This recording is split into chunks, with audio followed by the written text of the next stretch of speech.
Madam Chair Blackburn, Ranking Member Schakowsky, and members of the Select Investigative Panel, thank you for the opportunity to speak about the ethics surrounding the use of fetal tissue for research.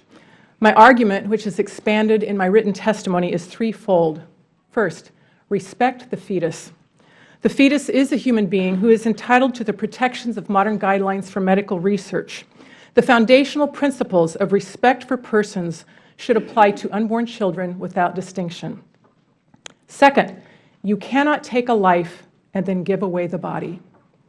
Participants in elective abortion, including the mother, are morally disqualified from consenting to donating the body, organs, or tissue of the now dead fetus for research purposes.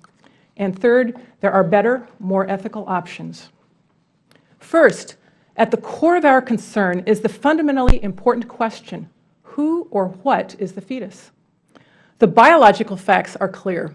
The fetus is an organism in charge of her own integral organic functioning, enduring and developing over time through all the stages of human existence: first embryo, fetus, infant, adolescent, and adult. Rather than being a distinct and lesser form of human life, the fetus is a distinct human being at a particular stage of development. She is not a potential human being, but an actual human being. No one has the right to take her life by force. Those who are responsible for her death have failed to recognize the fundamental principle of human dignity. They have no moral claim to donate or assign her body, organs, or tissues to others. Even more, others should not profit from this wrongful act, whether for monetary gain, scientific reputation, better health, or even to claim, these cures are so wonderful, how could anyone oppose this research? The regulatory scheme of protection for human subjects of medical research has continued to expand protection for research subjects to ensure that their participation is voluntary and fully informed, and that the research is for their benefit, or if not, causes no more than minimal harm, and that they may have access to the benefits of the research. Protections have been explicitly extended to most vulnerable populations, but not to the fetus to be aborted. If she were being treated in utero for her own benefit, the HHS policy for protection of human subjects provides heightened protection for her well-being. That same HHS policy also provides special protections for prisoners, but not for the fetus to be aborted. Some have argued that we all share a moral obligation to contribute our organs or bodies after death for the good of society.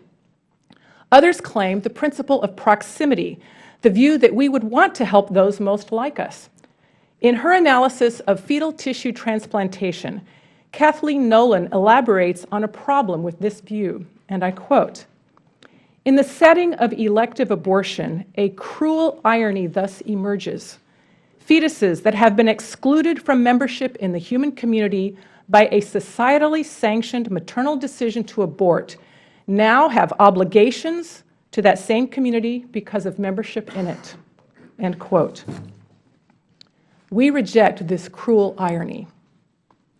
Now, federal law does attempt to erect a barrier of sorts between the decision to abort and the decision to donate. For example, the procedure must not be altered in any way to accommodate researchers' needs.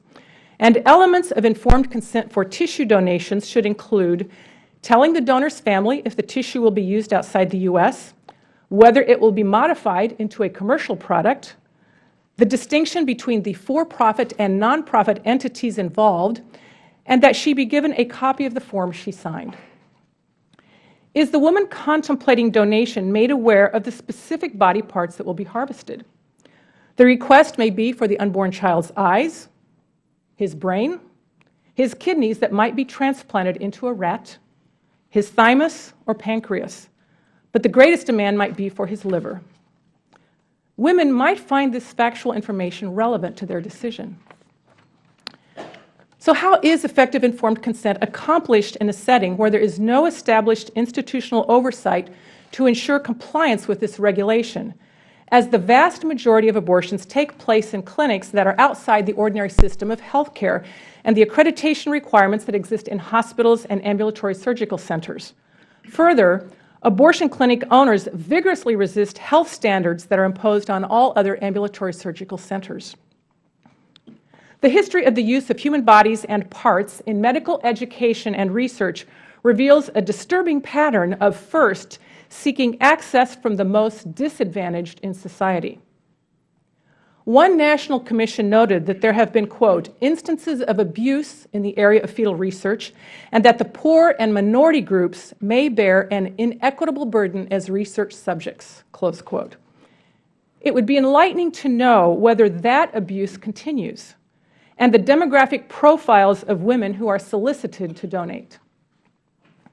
There is yet another reason to oppose the current practices of fetal tissue research. It is unnecessary. Alternative, ethically derived sources of cells exist, and they are working. My written testimony addresses this more fully, and I will defer to other witnesses to speak to this more directly. A just society has no moral or other claim on electively aborted fetal bodies, organs, or tissues. Unborn children scheduled for termination by induced abortion are among, if not the most vulnerable members of the human family. As has been said by many leaders in many ways, a society will be judged by how we treat our weakest, most vulnerable members. Curbing the current practices of fetal tissue research would be a small but very significant step toward honoring the dignity of all our members. Thank you.